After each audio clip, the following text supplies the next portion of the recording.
the artist. In every verse, world, galaxy, dimension, thought, will, dream, and state of wonder lies a doorway. It is either through the act of creation or last breaths that the door will open. In reality, fantasy, death, and dream are where we all lie as we are slowly pulled closer to one of the four doors leading to the center of it all. For there lies a city in the center of all existence that shines and beckons at all of creation. The light that comes forth of this Atlas city set ablaze is all on display to see its beauty. In the physical, the light bounces and plays gleefully among the colors of its inhabitants. In dreams, it is a thought that pounds against your head until you decide to embrace it. Other forms come in fantasy, a creation in which the light of one is placed within its art. Lastly is the light in death. As everyone slowly passes, the light from one's eyes fades like a candle as it moves to warm the soul. Like a parachute under warm air, the light floats into the land which all things go to pass. Through it, all the light acts as a guide in the dark for others to follow. When we search for ourselves, we can see the light and focus on the warmth it brings. Light is the Creator's gift to His creation.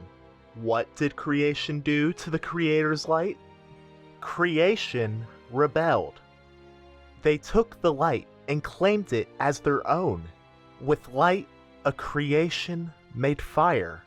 It fought against the Creator and tried to usurp its master. It held things for claim as creation called itself the Creator.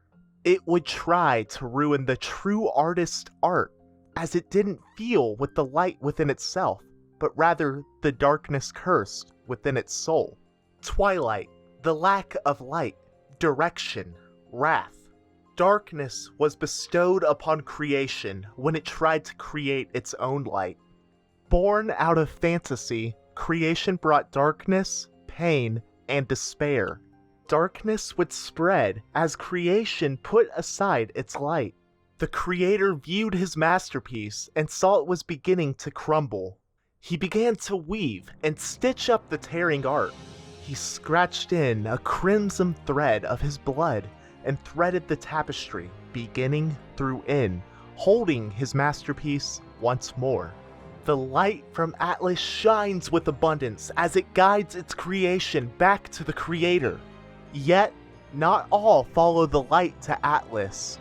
Nonetheless, they are given the option. Even though not all creation may follow, it shows a lesson. There is no light without the dark.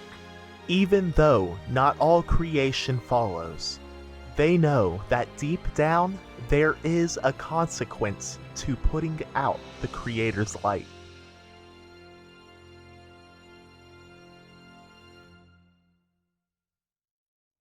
Come on, Thomas! We need to set up camp before it gets dark. The two brothers make their way through the dark, dense, and dismal forest. The ground lay thickened with embers of fallen leaves. The trunks lay barren and cold, lacking in life. Fog blanketed the surrounding area, making Jacob's eyes virtually useless. Before it gets dark? What's the point? Can you see right now? Thomas would call this poking fun or sarcasm. Jacob called it frustrating the heck out of him. They continued walking, and as they did, the woods grew thicker as the fog grew in density. Water began to build upon the clothes and bags of the two boys as they traveled through the cloud. Jacob continues to walk and is caught by a twig. The twig grabs him by the shirt and with all of its might lets out a forceful jab, tearing into the fabric of his coat. It pokes through and into Jacob's skin. "Ouch!" he cries out. "Are you sure camp's this way?" Thomas asked. Jacob looks at his brother and begins to sigh.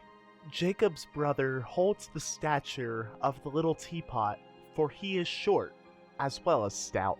He knew never to bring it up to him because his brother was conscious and very sensitive with his weight. With the one glance he knew this was more than Thomas had signed up for. Now, Jacob himself isn't the pinnacle of fitness either. Sure, he is tall, but like the twig that impaled him, he is very fragile, skinny, and preferred only by others who want to snap him in half. I don't know where camp is. I think I'm lost. Thomas nodded and said, "If that's the case, should we get back to the car?" Jacob considers this. With the fog the way it is, I can't tell which way is up from down. I think we should wait it out. Thomas looks at his brother, crosses his arm, and smiles. "I think the car is this way!" And to Jacob's perplexity, Thomas runs off. "Thomas!" Jacob cries after his brother. He gets up from his knees and begins to panic through the forest. Twigs scrape against his face as sweat drips into his eyes. "Thomas!" He cries out even louder. "Thomas, where are you?" Jacob runs faster and faster, listening for anything that could possibly give him a clue to where his brother might be. "Thomas!" Suddenly, he falls into a hole. The last thing Jacob sees before he blacks out is a large backpack falling straight on top of him. "Jacob? Jacob!" Jacob awakes to a blinding light and silhouette of his brother. "Thomas?" he asks out. "Thomas, what happened?" Thomas looks at his brother with a sad expression across his face. "I couldn't find the car, but I found you this morning. I couldn't find you in the fog last night, and when I heard noises, I got scared and hid." Jacob nods his head. He looks forward and sees that he is immersed in the deep, dark forest. Now blanketed at his feet, the leaves tear into pieces as Jacob stands up. The trees look as brittle clay pots, cracking at the lack of moisture they are receiving. Jacob stares into the bark, seeing eyes and hearing them scream. Nothing was heard audibly, but it pounds against his head from the inside, screams growing louder and louder.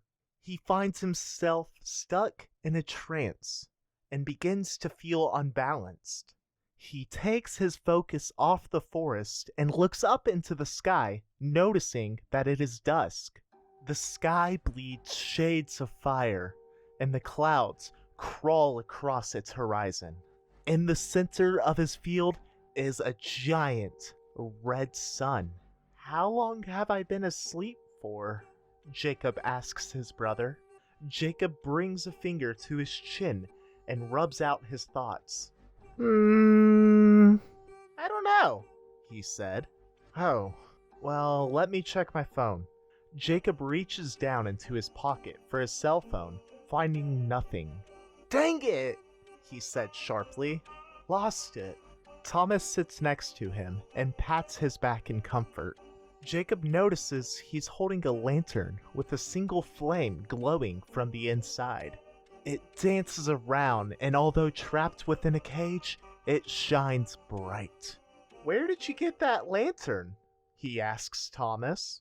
"I thought you brought them," Thomas says back. "Them? Is there another?" And as he asked this, Thomas reaches over the side of his brother's bag, tugging at an almost identical lantern. "I guess your dad must have packed them," he said. "I guess so," Thomas replied. "Strange. I don't remember going over it with him last night." Jacob begins to look around the woods once more. "Does any of this look familiar to you?" Thomas looks around before saying, "Maybe. I don't know. It was so dark last night." The two of them stand up and begin to walk around for what felt like hours. Still, the sun sits, waiting to be set. Is it just me, or should it be like pitch black right now? Thomas, in a similar state of confusion, looks at his brother and says, "No, you're right. It's been like this even before you woke up." Jacob stops walking. What? He grabs a hold of himself, standing firm for his younger brother. "What the heck is going on here?" he says. The noise tears through the air as the creature calls towards its prey. "What was that?" Thomas asks Jacob. Jacob looks back into the forest. The shadows widen as the sun lowers in the horizon. The noise blasts through the forest once more as leaves turn to dust in the path of its horrific echo. "Run!" Jacob screeched. The two brothers take off in a straight line through the woods. "Follow me, Thomas!" Jacob shouts to his brother. Thomas follows his command and closely trails behind his older brother. Darkness encapsulates the forest around them as they run. The boys take off for their very lives and the creature for its meal. "Run! I see a clearing!" Jacob calls back to Thomas. The sun sets closer and closer to the horizon. Shadows grow and the sky bleeds dark with clouds fleeing across its skyline. The wind grows intense, turning leaves into a blinding dust wall. Jacob can only pray that the two of them can make it out alive.